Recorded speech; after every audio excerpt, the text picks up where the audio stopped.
Hi all welcome to your YouTube channel weekly recipe. ഇന്ന് നമ്മൾ തയ്യാറാക്കാൻ പോകുന്നത് വൈറലായിട്ടുള്ള തിരമിസുവിൻ്റെ റെസിപ്പിയാണ്.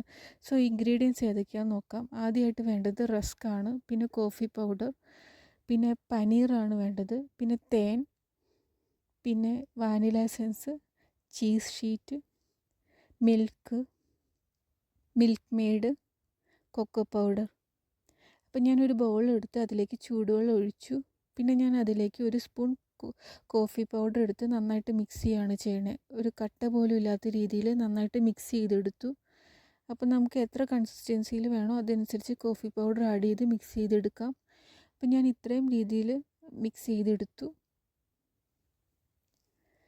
ഇനി ഞാൻ എന്താ ചെയ്യുന്നതെന്ന് വെച്ചാൽ നമ്മുടെ റസ്ക് ആണ് എടുക്കുന്നത്. ഈ റസ്ക് ഞാൻ ഇതിൽ ഡിപ്പ് ചെയ്തിട്ട് ഒരു റെക്റ്റാങ്കിൾ ഷേപ്പുള്ള ഒരു പാത്രത്തിലേക്ക് മാറ്റുകയാണ് ചെയ്യുന്നത്. അപ്പോൾ ഏത് ഷേപ്പുള്ള പാത്രം വേണമെങ്കിൽ നമുക്ക് ചൂസ് ചെയ്യാം. ഞാനിപ്പോൾ ഇവിടെ എടുത്തേക്കുന്നത് ഒരു റെക്റ്റാങ്കിൾ ഷേപ്പുള്ള ഒരു പാത്രമാണ്. അപ്പം ഞാൻ ഇതുപോലെ ഡിപ്പ് ചെയ്തെടുത്തിട്ട് ഞാൻ മാറ്റുകയാണ് ചെയ്യുന്നത്. അപ്പോൾ നമുക്ക് ഒരു റെക്റ്റാങ്കിൾ ഷേപ്പുള്ള റസ്ക്കാണ് നമുക്ക് കിട്ടുന്നതെങ്കിൽ അതനുസരിച്ച് നമുക്ക് ഈസി ആയിട്ട് വെക്കാം. ഞാനിപ്പോൾ ഇങ്ങനത്തെ ഒരു ഷേപ്പാണ് എടുത്തേക്കുന്നത്. അപ്പോൾ ഞാൻ മാക്സിമം ഇത് കവർ ചെയ്യുന്ന രീതിയിൽ ഫില്ല് ചെയ്യുകയാണ്. അപ്പോൾ നന്നായിട്ട് ഡിപ്പ് ചെയ്തിട്ട് ഇതുപോലെ ഞാനിങ്ങനെ കവർ ചെയ്ത രീതിയിൽ വെക്കുന്നു. ഒരു സ്പേസ് പോലും ഇല്ലാത്ത രീതിയിൽ വേണം ഫുൾ കവർ ചെയ്യാനായിട്ട്. അപ്പോൾ ഇതുപോലെ ഒരു വിടവ് പോലും ഇല്ലാതെ വെക്കുന്നു. എന്തെങ്കിലും ഒരു ഗ്യാപ്പ് ഉണ്ടെങ്കിൽ റസ്ക് നന്നായിട്ട് മിക്സ് ചെയ്ത് മുറിച്ചിട്ട് അതിൽ വെക്കുക. പിന്നെ ഒരു ജാർ എടുത്തിട്ട് അതിലേക്ക് പനീർ ഒഴിക്കുന്നു. പിന്നെ അതിലേക്ക് ചേർക്കുന്നത് മിൽക്കാണ്.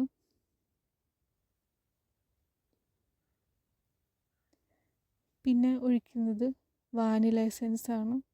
അത് കുറച്ച് ആഡ് ചെയ്തിട്ടുള്ളൂ. പിന്നെ ചീസ് ഷീറ്റ്,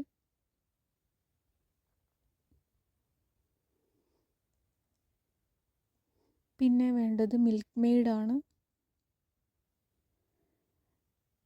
മിൽക്ക് മെയ്ഡ് നമുക്ക് ആവശ്യത്തിന് യൂസ് ചെയ്യാം. പിന്നെ വേണ്ടത് ഹണിയാണ്. നമുക്ക് എത്ര മധുരം വേണോ അതനുസരിച്ച് തേൻ ആഡ് ചെയ്യാം. ഇനി ഞാൻ അതെല്ലാം കൂടി ഒന്ന് ഗ്രൈൻഡ് ചെയ്തെടുത്തു. അപ്പോൾ ഇത്രയും ഒരു പേസ്റ്റ് രൂപത്തിലേക്ക് നമ്മൾ അരച്ചെടുത്ത് ആദ്യം നമ്മൾ പ്രിപ്പയർ ചെയ്ത് വെച്ച ആ റസ്കിൻ്റെ മുകളിലേക്ക് നമ്മൾ ഇത് ഒഴിക്കുകയാണ് ചെയ്യുന്നത്. ഫുൾ കവർ ചെയ്യുന്ന രീതിയിൽ ഞാൻ ഈ മിക്സ് ചെയ്ത് നമ്മൾ ഗ്രൈൻഡ് ചെയ്ത് വെച്ച ഇത് കവർ ചെയ്യുന്ന രീതിയിൽ ഒഴിക്കുന്നു. ഒരു ഗ്യാപ്പ് പോലും ഇല്ലാത്ത രീതിയിൽ ഫുൾ നമ്മൾ എല്ലായിടത്തേട്ടും ആക്കുന്നു. ഇതുപോലെ നമ്മൾ എല്ലായിടത്തേട്ടും ഒരു സ്പൂൺ ഉപയോഗിച്ച് ഇങ്ങനെ തടവി വയ്ക്കുന്നു.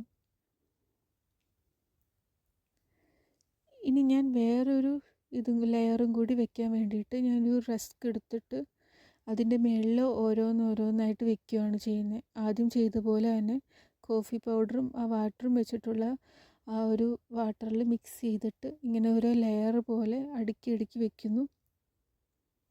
പിന്നെ വീണ്ടും നമ്മൾ ആ തയ്യാറാക്കി വെച്ചിട്ടുള്ള പേസ്റ്റ് ഇതിൻ്റെ മുകളിലേക്ക് ഒഴിക്കുകയാണ് ചെയ്യണത്.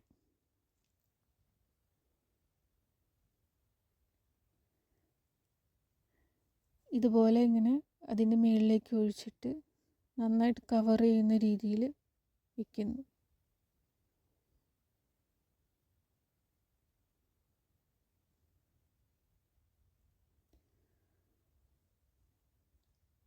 അപ്പോൾ ഇങ്ങനെ ഒരു ഗ്യാപ്പ് പോലും ഇല്ലാതെ എല്ലായിടത്തും നമ്മൾ സ്പൂൺ യൂസ് ചെയ്ത് തടവി വയ്ക്കുക. ഫുൾ കവർ ചെയ്യണം. തടവിയിട്ട് അതിൻ്റെ മുകളിൽ എന്താ ചെയ്യുന്നതെന്ന് വെച്ചാൽ കോഫി പൗഡർ ഞാനൊരു ഇതിൽ ഇങ്ങനെ അതിൻ്റെ മുകളിലേക്ക് വിതറുകയാണ് ചെയ്യുന്നത്. ഇത് ഞാൻ ഫ്രീസറിൽ വെക്കുന്നു. ഒരു 4 മണിക്കൂർ റെസ്റ്റ് ചെയ്തതിന് ശേഷം ഞാനത് എടുത്തിട്ട് ഇതുപോലെ ഒരു ഷേപ്പിലാണ് കിട്ടുന്നത്. ഞാനത് കട്ട് ചെയ്തപ്പോൾ നമ്മുടെ ലെയറും അതുപോലെ തന്നെ അതിൻ്റെ കളറും എല്ലാം ഇതുപോലെ വന്നു. നമുക്ക് ഈസി ആയിട്ട് തയ്യാറാക്കാൻ പറ്റുന്ന ഒരു റെസിപ്പിയാണ്. എല്ലാവരും ട്രൈ ചെയ്ത് നോക്കുക. ആൻഡ് വീഡിയോ കണ്ടു കഴിഞ്ഞ് ഇഷ്ടപ്പെടുകയാണെന്നുണ്ടെങ്കിൽ ലൈക്ക് ചെയ്യുക, കമൻറ്റ് ചെയ്യുക, ഷെയർ ചെയ്യുക. സോ ചാനൽ സപ്പോർട്ട് ചെയ്യുക. Thanks for watching.